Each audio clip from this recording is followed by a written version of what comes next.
नमस्कार दोस्तों, S CCC education में आप सभी का स्वागत है। दोस्तों, आप लोग जैसे पहला वीडियो आप लोग देखे थे कि पहला वीडियो में हम लोग नंबर सिस्टम का कुछ बेसिक जो डिफिनीसन थे, परिभाषाएं थे, उसको हम लोग देखे थे और उसको हम लोग बेहतर तरीके से समझे थे। यदि जो बच्चे उस क्लास को नहीं देखे होंगे तो नीचे डिस्क्रिप्शन में इस क्लास को डाला गया है, आप लोग इस क्लास को एक बार फिर से देख सकते हैं। ठीक है, आज हम लोग का दूसरा क्लास है आपका नंबर सिस्टम का संख्या पद्धति का। इस दूसरी क्लास में हम लोग सीखेंगे बच्चा संयोजी विलोम क्या होता है, यानी एडिटिव इन्वर्स क्या होता है, आपका गुणात्मक विलोम क्या होता है, मल्टीप्लिकेटिव इन्वर्स क्या होता है, एंड जो प्लेस वैल्यू क्या होता है, एंड फेस वैल्यू क्या होता है ना। इन सभी चीज़ के बारे में हम लोग सीखेंगे। ठीक है, तो प्लेस वैल्यू, फेस वैल्यू, इन सब के बारे में हम लोग सीखेंगे, ये सब क्या होते हैं। ठीक है, तो यहाँ से हम लोग स्टार्ट करते हैं। जो संयोजी विलोम होता है, जैसे एन एडिटिव इन्वर्स जो होता है, जैसे संयोजी विलोम किसे कहते हैं। सबसे पहली बात किया जाए कि संयोजी विलोम किसे कहते हैं, तो कहा जाता है कि किसी भी संख्याओं का संयोजी विलोम वे संख्या होती हैं जिसको उसमें जोड़ दें तो उसका उत्तर 0 आ जाए। अब जैसे बालक ये बताओ कि 2 में हम क्या जोड़ें कि इसका उत्तर 0 आ जाएगा, तो हम लोग क्या कहेंगे, यदि 2 में यदि x जोड़ लेंगे तो क्या आ जाएगा बच्चा, 0 आ जाएगा। ठीक है, तो यहाँ x की वैल्यू यदि फाइंड करनी है तो इसको इधर ट्रांसफर करेंगे, तो x इज इक्वल क्या हो जाएगा, 0 - 2, अर्थात क्या लिख सकते हैं बच्चा, x बराबर -2।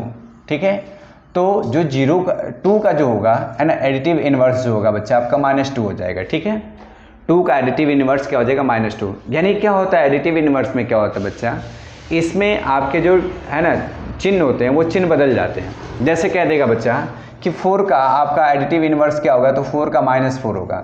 ठीक है ना, -5 का क्या हो जाता है बच्चा, +5 हो जाएगा। ठीक है, -5 का क्या हो जाएगा, +5। तो जो आपका संयोजी विलोम होता है ये क्या होता है, इसका चिन्ह बस बदल जाता है। ठीक है, यदि हम कह देंगे बच्चा बताइए आपका 12 का एडिटिव इन्वर्स क्या होगा, और दूसरी बात है आप 87 का -87 का एडिटिव इन्वर्स क्या होगा, है ना, ये आपका संयोजी विलोम क्या होगा। तो बच्चा 12 प्लस में तो यहाँ आप क्या कर देंगे, -12 हो जाएगा, या माइनस में तो क्या कर देंगे, +87 हो जाएगा। यही होता है आपका एडिटिव इन्वर्स, यानी उसमें कौन सी संख्या जोड़ी जाए कि उसका योगफल 0 हो जाए। क्लियर है, कौन सी संख्या जोड़ी जाए कि इसका योगफल क्या हो जाए, 0 हो जाए। ठीक है ना, यही होता है आपका एडिटिव इन्वर्स। अब आगे देखते हैं बच्चा मल्टीप्लिकेटिव इन्वर्स, है ना, गुणात्मक विलोम क्या होता है, इसको देखिए। यानी किसी भी संख्या का गुणात्मक विलोम वे संख्या होती है जिसको उस संख्या में गुणा करें तो गुणनफल 1 प्राप्त हो जाए, है ना। गुणा करने पर जो गुणनफल होगा क्या होगा, गुणनफल, वो गुणनफल क्या प्राप्त होगा बच्चा, आपका 1 प्राप्त होगा। जैसे हम लोग कह सकते हैं कि बताइए कि 5 का मल्टीप्लिकेटिव इन्वर्स क्या होगा, तो 5 का, यानी इसमें किससे गुणा करें बच्चा, मान लेते हैं x से गुणा करेंगे तो गुणनफल क्या प्राप्त होगा, आप 1। अच्छा बताओ, यहाँ गुणा है तो इधर आके भाग होता है, तो x इक्वल क्या हो जाएगा, 1/5।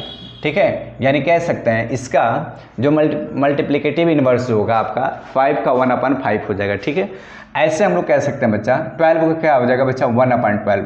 अब इसको हम क्या करते हैं, 1 अपान करके लिख लेते हैं। ठीक है, 78 का क्या होगा, 1/78। अब हम कहते हैं बच्चा बताइए 1/99 का क्या होगा, तो बस 99। अब इसको हटा देते हैं, यानी पलट के लिखते हैं, समझ में आया ना।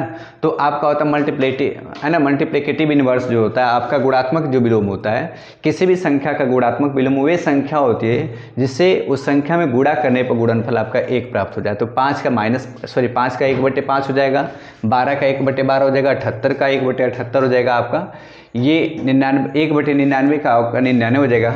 अच्छा बताओ कि हम कह सकते हैं 7/5 का, है ना, मल्टीप्लिकेटिव इन्वर्स क्या होता है, तो 7/5 का क्या हो जाएगा बच्चा, 5/7।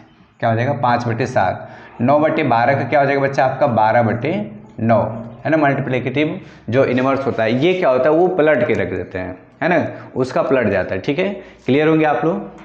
ठीक है ना, मल्टीप्लिकेटिव इन्वर्स जो होता है ये उल्टा हो जाता है उसका। ठीक है, अब आगे थे बच्चा इसमें स्थानीय मान या आकस्मिक मान या प्लेस वैल्यू। प्लेस वैल्यू क्या होता है, बात किया जाए प्लेस वैल्यू की, तो किसी भी संख्या का स्थानीय मान वह संख्या होती है जो उस संख्या के स्थान को दर्शाती है। समझ में आ रहा है, किसी भी संख्या का स्थानीय मान वह संख्या होती है जो उस संख्या के स्थान को दर्शाती है, उसे हम लोग क्या कहते हैं, उस संख्या का स्थानीय मान कहते हैं। जैसे ये हम लोग कर दिए। तो इसमें 7 की जो प्लेस वैल्यू बात किया जाए तो 7 का स्थान मान क्या होगा, तो 7 किस स्थान पे, ये इकाई पे, ये दहाई पे, ये सैकड़े पे, 1, 10 और 100, ठीक है ना।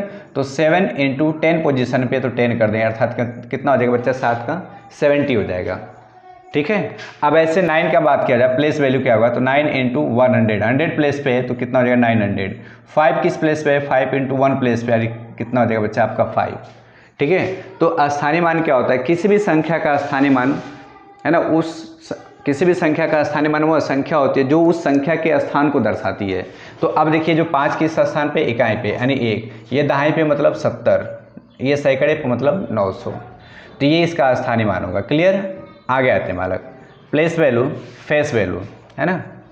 फेस वैल्यू, फेस वैल्यू क्या होता है, किसी भी संख्या का है ना, किसी भी संख्या का अंकित मान या वास्तविक मान वही संख्या होती है।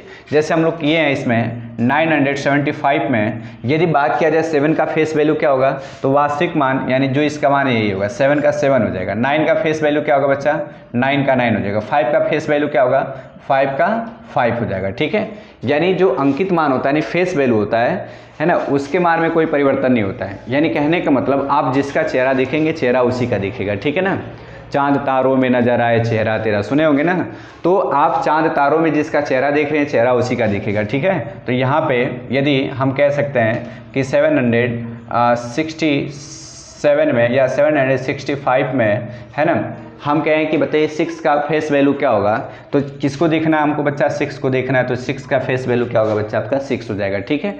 इसमें पूछा जाए 7 का फेस वैल्यू क्या होगा, तो बच्चा 7 का फेस वैल्यू 7 होगा। क्यों, क्योंकि इसमें हमको 7 को देखना है और किसी को नहीं देखना है, ठीक है। तो 7 का 7 हो जाएगा। क्लियर है आप लोग यहाँ तक। तो आई होप आप लोग को ये सारे चीज़ समझ में आए होंगे, आप लोग को ये वीडियो भी अच्छा लगा होगा। तो जब तक के लिए चलते हैं, thank you, have nice day. फिर मिलेंगे अगले क्लास में। हम